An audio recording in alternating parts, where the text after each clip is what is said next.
Hi guys, welcome to my YouTube channel, Camilla here, and welcome to another card making video.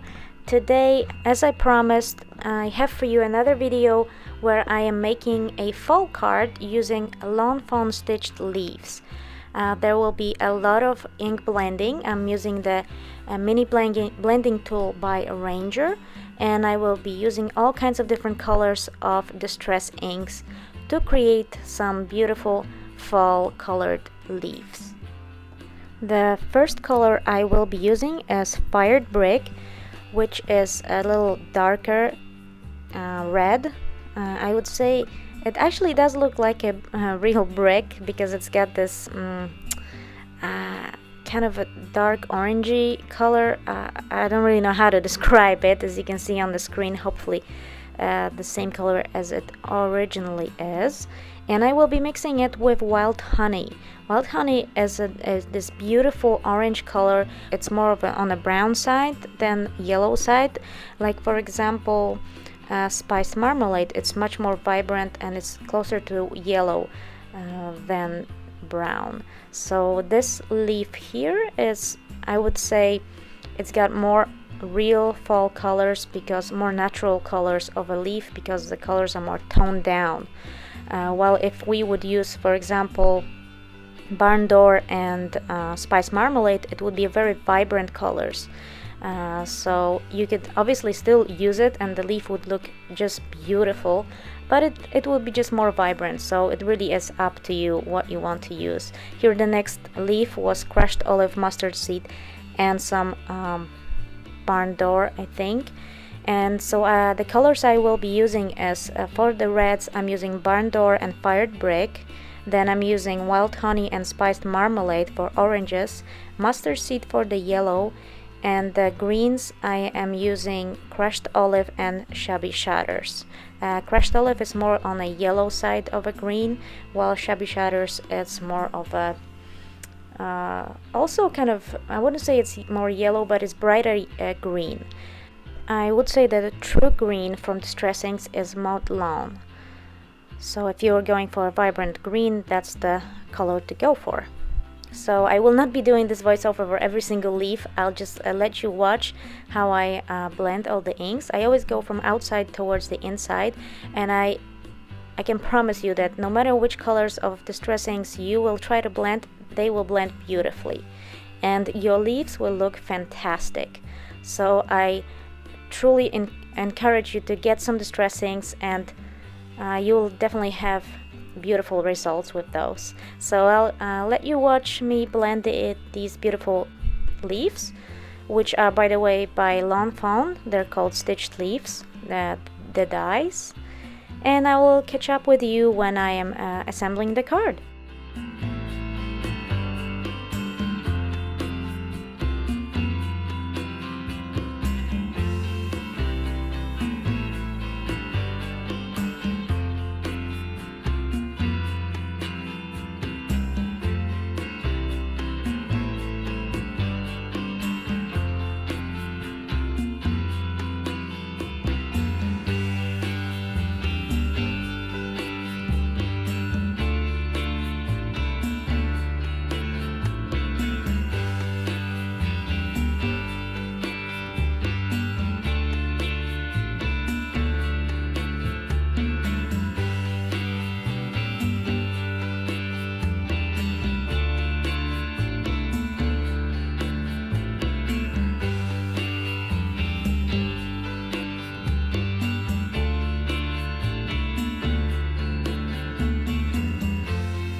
And here are all the leaves that I blended the ink on. As you can see, you can do all kinds of beautiful variations of colors.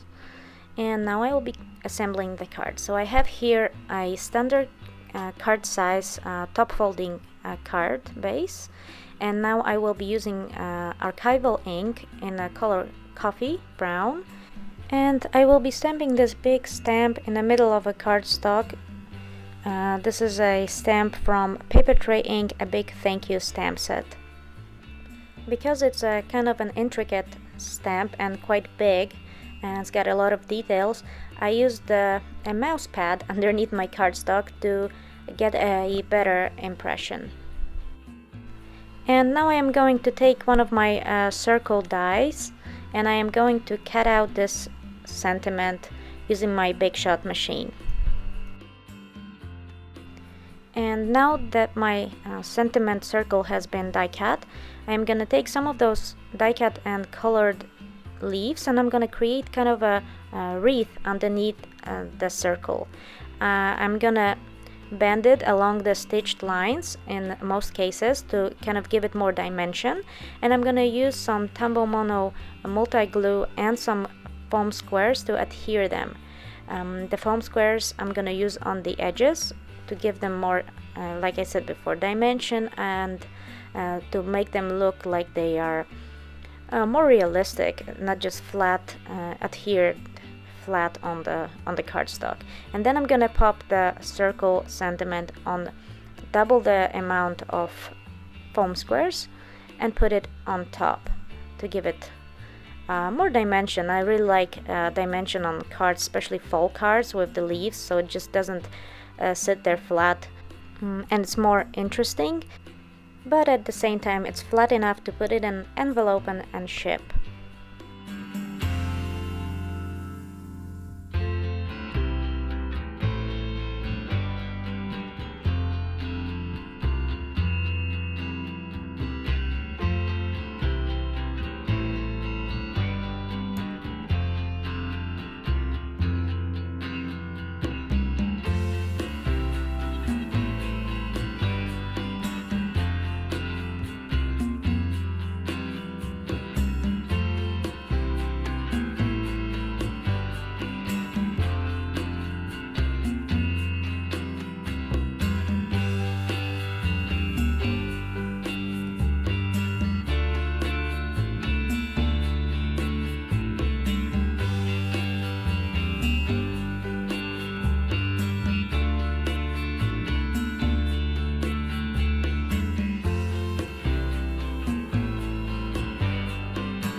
And then I decided the card needed something a little extra, and what goes along with the fall and well, the weather brings rain, so I decided to put some glossy accents on top of these leaves to create those little droplets of water. And I must say most of them turned out really beautiful, and they actually look like you could see through them, and they look like actual droplets of water, which I was really happy with.